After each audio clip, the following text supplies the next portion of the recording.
Hey humans, Candyce Penteado with the People Side. I'm sitting here live in my living room, Minneapolis, Minnesota, getting ready to talk to you about our second Leadership Game Changer in 2019. Last month we studied resilience and that was great, but we are excited to bring to you what may be my personal favorite topic of the year. It's certainly something that I get calls about more often than anything else. We are here to talk about psychological safety and how to create a psychologically safe workplace.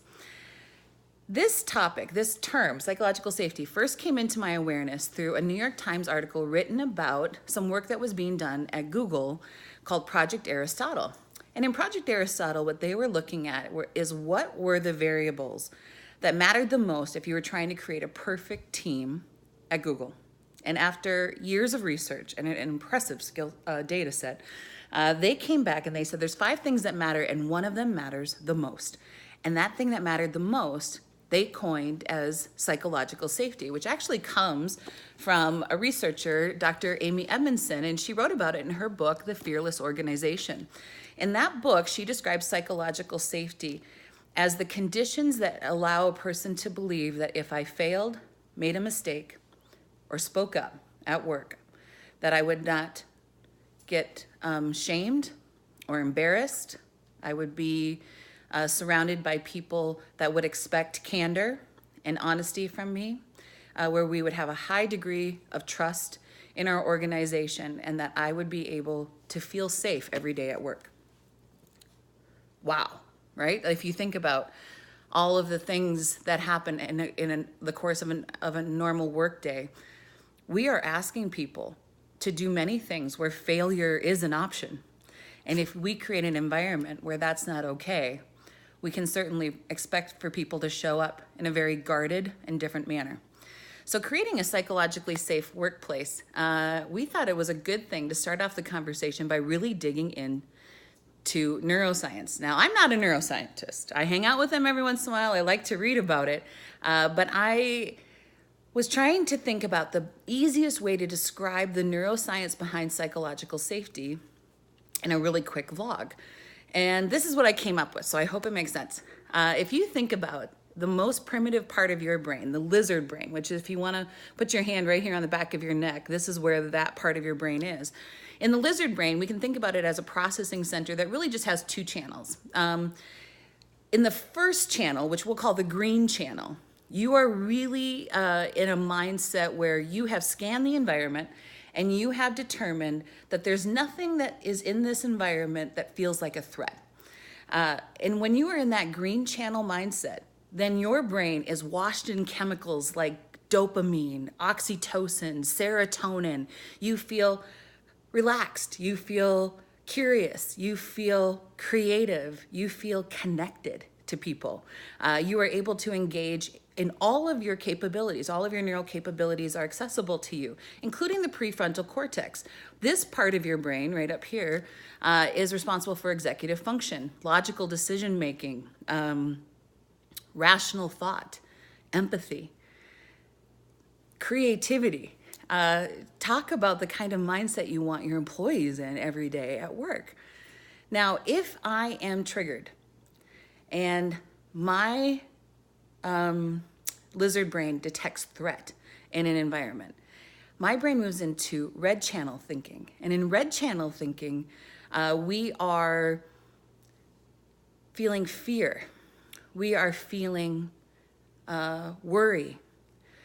We start to release adrenaline. We start to release cortisol. And our brain actually throws up a neural gate between our emotional brain and our prefrontal cortex, which means I can't access executive function. I am much less likely to be creative or be able to engage in my full level of capability. If I don't think that I can be myself, my full self, you may as well be a saber-toothed tiger as far as my brain is concerned. This situation feels like a threatening one to me. Now, how do you create a psychologically safe workplace? We're going to dig into that this month. How do we create an environment where people can really take off their armor and be unguarded, as Brene Brown would tell us? Or how do we create moments of vulnerability, which we know is the pathway to accelerating connection with people? How do we make more deposits in people's trust funds than withdrawals, so that when certainly we encounter moments where psychological safety is fair and reasonable, right? And I think some people think about, things that would trigger me at work as just being like my boss is yelling at me, but that's not the case. You will go into that red channel when, if you've ever heard about the scarf model, if you ever threaten my status and make me feel like I'm less than, if you ever threaten my certainty, you make me wonder whether or not my expertise and what I believe to be true is changing. You're moving my cheese. Things are changing in our company. You can threaten my certainty, and that will send me into my red channel thinking. You can threaten my autonomy. You can threaten my sense of fairness.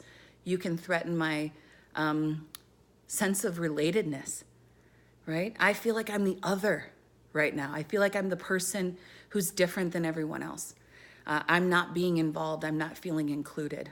All of those things can send us into a sense of not being in a psychologically safe place. And we really want to help us think through how we do a better job of considering safety as a key condition for performance. We are living in the golden age of understanding human productivity and performance. And at the People Side this month, we want to share with you the research that's out there and the information that's out there to help you do a better job of getting between the ears of the people that work with you every day and appreciating why that matters. I hope you love these videos. I hope that you are enjoying this series. We're excited to continue the rest of the year, but for now, engage in the conversation. Tell us why you think psychological safety matters, why it matters that we are creating psychologically safe workplaces, the impact you've seen it have if you are already doing this. We hope you want to share these videos with people in your network, comment on them. Talk about vulnerability. Getting on this camera and just talking to you every month has been a somewhat vulnerable experience, but I will tell you that the sense of connection and community that comes from doing this is worth it. So I look forward to continuing this conversation this month. You can follow us online at www.thepeopleside.com, or you can follow The People Side on Facebook or on LinkedIn. And I hope you have a great rest of your April, and we'll see you again real soon. Bye-bye.